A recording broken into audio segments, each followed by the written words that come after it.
I guess a long away trip this weekend to Blackheath. Looking forward to it.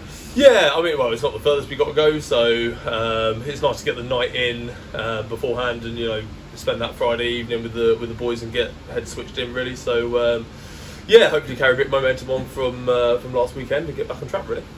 Obviously, last weekend was a kind of welcome return to form for you guys. The performances had been there the couple of weeks prior, but it was good for it to end up in a bonus point win this time. Yeah, definitely. I think we all felt like we needed it, although we showed signs of good play the last few weeks, like you said. But the fact that too many mistakes, not converting our opportunities was massive. So yeah, it was a must-have really for the club as a whole, and especially us as players, to build that confidence back up. We're looking for our first away win since November on Saturday against Blackheath, and obviously for us, I guess our away form is something that's improved a lot from last season. Now we're just kind of looking to kick it up again. Yeah, definitely. It's definitely something that we maintain our form against good teams. I think mentally we find it much easier to get sort of like dialed down and to play our game against better teams and raise ourselves up. So I definitely think it's in the back of the minds of the boys that this weekend is one that we're gonna have to get up for. So yeah, I think mentally, psychologically, I think we'll get it right this week.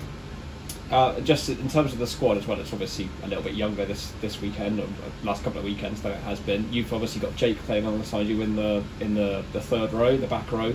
What's Bondi been like to work with this season in terms of just that kind of young energy coming in? And obviously you're still pretty young yourself as well.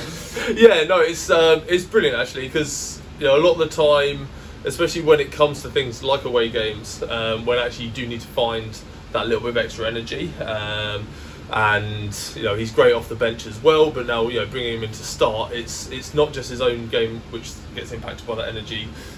He does seem to bring the other boys around him up, and so yeah, it's a good influence to the squad, and yeah, I think it shows with the amount of work that he gets through. For you as well, personally, obviously, you've played a few positions for the club, obviously across the back row and in the second row as well. I think Lammy said earlier this season you'd also like to try your hand on the wing at some stage. So, yeah, definitely. You're just kind of a player with a lot of versatility in this squad as well. Yeah, I mean, it's definitely so. Well, I just like to put myself wherever needed. Really, it's something which, unfortunately, I wouldn't change my game too much depending on where I'm stood on the pitch. But it's all the same stuff in my head. Just get your head down and work hard, really. But no, it's good. It's fun. I quite like the change of challenge. I like pushing myself. I like coming up against different obstacles that I haven't had to sort of like overcome before. So yeah, I enjoy that side of rugby and pushing myself really. Best luck this weekend, Gus. Thank you. Cheers.